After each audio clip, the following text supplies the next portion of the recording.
Évangile de Jean, chapitre 8, numéros 1 à 11. La femme adultère. Ils s'en allèrent chacun chez soi. Et Jésus gagna le mont des Oliviers. Dès le point du jour, il revint au temple, et comme tout le peuple venait à lui, il s'assit et se mit à enseigner. Les scribes et les pharisiens amenèrent alors une femme qu'on avait surprise en adultère, et ils la placèrent au milieu du groupe. « Maître, lui dirent-ils, cette femme a été prise en flagrant délit d'adultère. Dans la loi, Moïse nous a prescrit de lapider ces femmes-là. Et toi, qu'en dis-tu » Il parlait ainsi dans l'intention de lui tendre un piège pour avoir de quoi l'accuser. Mais Jésus, se baissant, se mit à tracer du doigt des traits sur le sol. Comme ils continuaient à lui poser des questions, Jésus se redressa et leur dit : « Que celui d'entre vous qui n'a jamais péché lui jette la première pierre. » Et s'inclinant à nouveau, il se remit à tracer des traits sur le sol. Après avoir entendu ces paroles, ils se retirèrent l'un après l'autre, à commencer par les plus âgés, et Jésus resta seul.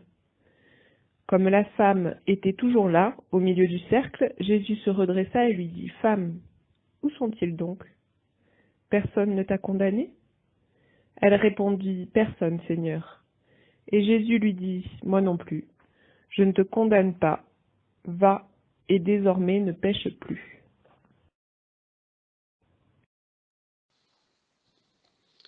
Comme vous le savez sans doute, le 10 octobre est la journée mondiale contre la peine de mort. Cette année, elle avait pour thème le droit à une représentation juridique effective. Lorsque ce droit n'est pas garanti, les risques de condamnation à mort sont plus élevés. C'est ce que vous avez pu lire dans l'appel de ce mois-ci de la CAT. Alors, pourquoi avoir choisi ce texte de l'Évangile de Jean ? Eh bien parce qu'il nous parle d'une condamnation à mort par lapidation, ce qui se pratique encore dans un certain nombre de pays, et que c'est une femme qui en est l'objet, mettant en scène un statut particulier des femmes, statut discriminatoire qui persiste encore dans de nombreuses régions de la Terre. Cet épisode de l'Évangile de Jean se passe dans le temple de Jérusalem, où Jésus est venu enseigner le peuple.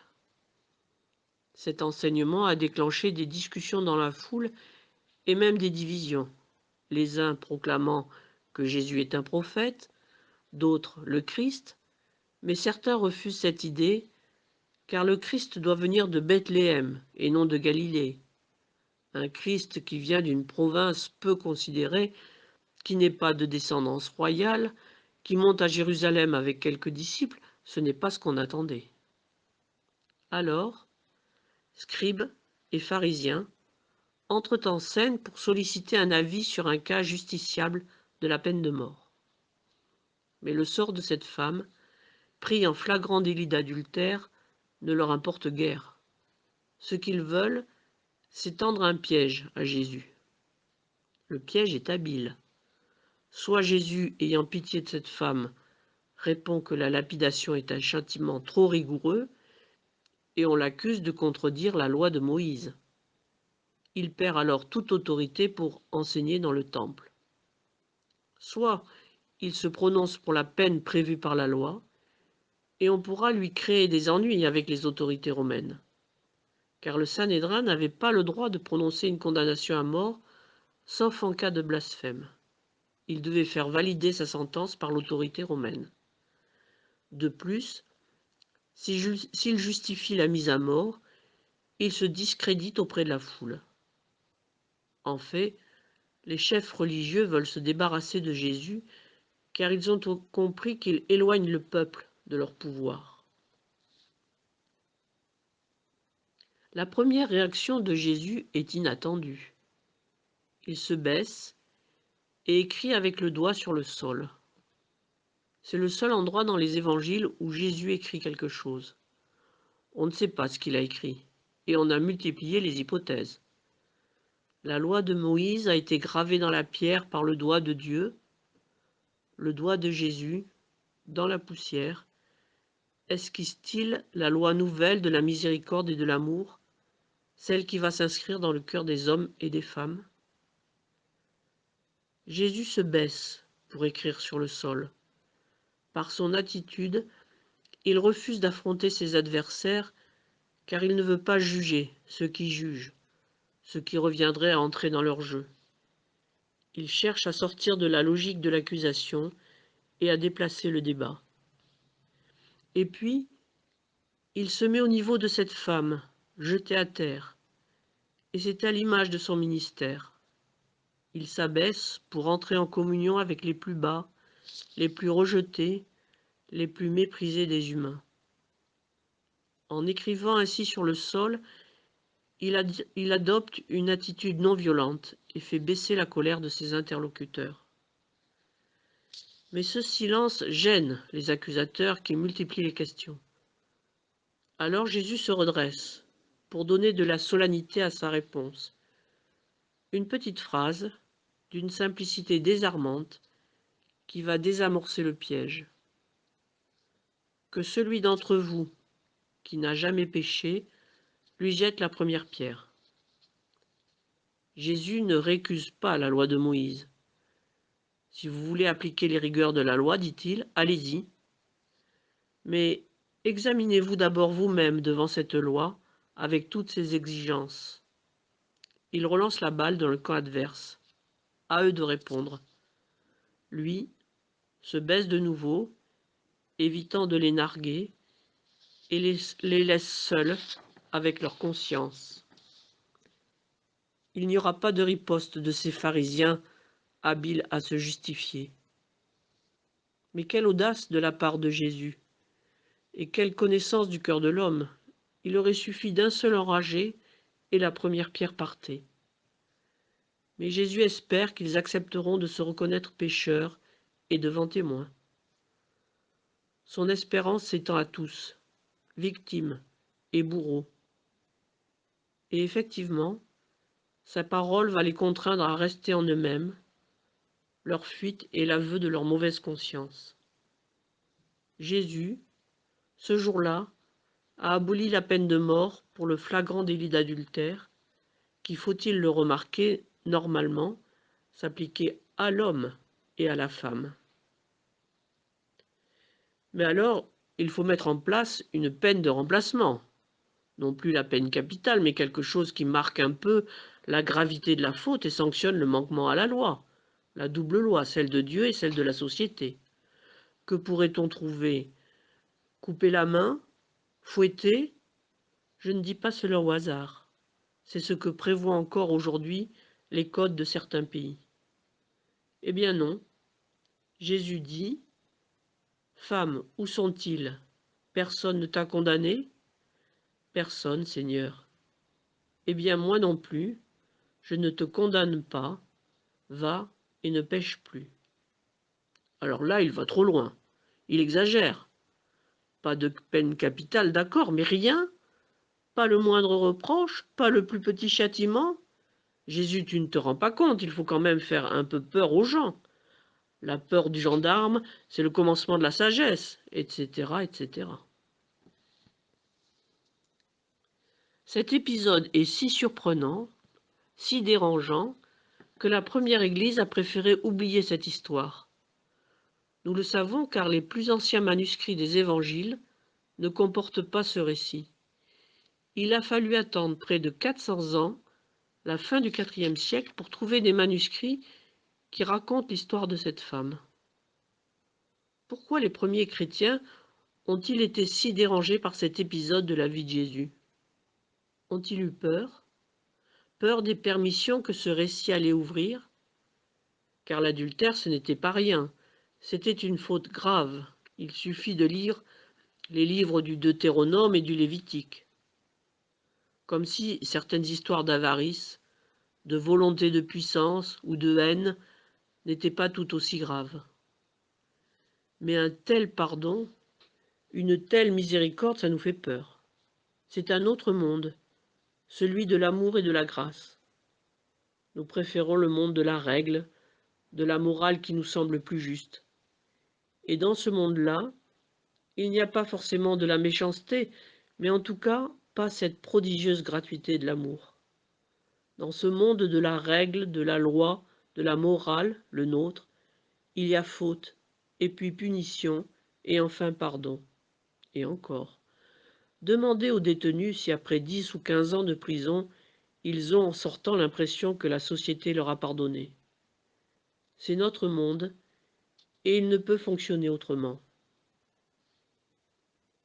Mais n'y a-t-il pas autre chose, un monde autre?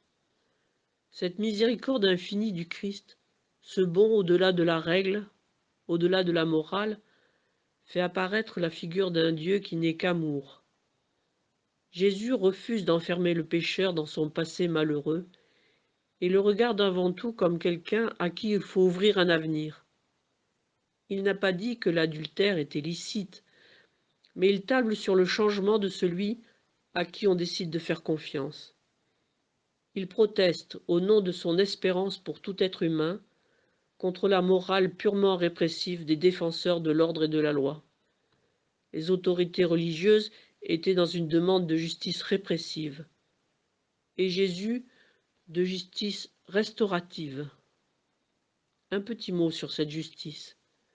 La justice restaurative actuelle offre la possibilité, après une préparation individuelle des participants, avec l'aide d'un animateur spécialement formé, de créer un espace d'échange, direct ou indirect, sécurisant et confidentiel entre l'agresseur et la victime.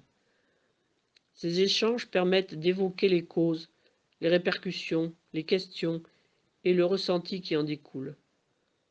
L'objectif est notamment d'amener apaisement, prise de conscience, compréhension mutuelle, ce qui permet à chacun de se réhumaniser. Les évaluations de ces pratiques soulignent des réels bienfaits chez les personnes, victimes et agresseurs. Chrétiens d'aujourd'hui, il faut décider si nous serons du côté de Jésus ou du côté des pharisiens, dans tous les graves débats qui agitent notre société. Je pense à certains propos sur la peine de mort que j'ai encore entendus cette semaine après les événements que nous avons vécus, aux réactions de tant de gens religieux dès qu'on ouvre les prisons. Je note la passivité générale, à l'exception de quelques-uns, devant des cas qui se multiplient, d'expulsion, de répression policière ou de torture, un peu partout dans le monde et dans des pays de tradition chrétienne. Ne sommes-nous pas restés prompts à jeter la pierre à ceux qui ne respectent pas les règles de la société bien pensante et bien nantie, et à applaudir ceux qui la défendent, sans trop s'inquiéter des moyens employés pour garder l'ordre, sans se demander non plus si placés dans les mêmes circonstances, victimes des mêmes handicaps, des mêmes conditions de vie insupportables, nous n'aurions pas cédé aux mêmes tentations, recouru aux mêmes violences. Que celui qui n'a jamais péché jette la première pierre. Cette parole qui nous enferme tous dans la culpabilité pour nous faire miséricorde à tous et nous interdit de condamner autrui ne donne pas de solution au grave problème social du droit de juger et de punir. Il faut bien des lois et des institutions. La grâce de Dieu offerte aux pécheurs n'implique pas l'annulation de toute sanction sociale de la délinquance. Mais la peine de mort empêche toute possibilité de relèvement de celui qui a commis la faute. En disant « ne pêche plus », Jésus ne fait pas de leçon de morale. Il invite la femme adultère à vivre selon son cœur, selon la vraie beauté qui est en elle, à redécouvrir la vraie vocation de sa vie. Alors, peut-être devons-nous veiller à ce que nos églises n'apparaissent pas comme plus soucieuses de défendre des grands principes abstraits que de manifester la miséricorde et l'espérance du Christ envers tous les marginaux, les faibles, les asociaux, envers tous ceux dont la conduite déviante a souvent pour origine le désespoir.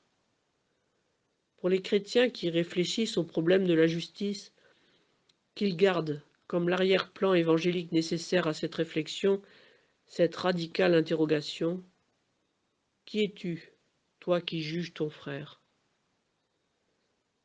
Alors, avant de prononcer sur quiconque quelque jugement sévère, Laissons retentir au fond de notre cœur l'avertissement de Jésus aux pharisiens.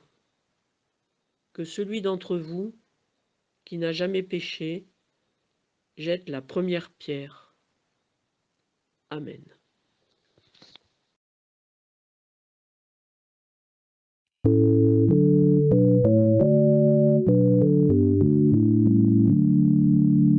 Que nos chants joyeux, nos cris d'allégresse jaillissent vers Dieu le puissant Seigneur, qui met sa vigueur dans notre faiblesse. Les corps et les hautbois, l'éclat des trompettes, nos luttes et nos voix diront quelle ardeur brûle notre cœur en ce jour de fête. Dieu nous a donné ce jour d'espérance, il l'a ordonné pour nous réunir dans le souvenir de sa délivrance. Chantons une voix nouvelle qui dit lève-toi, redresse ton dos, j'ôte le fardeau, je brise ta chaîne.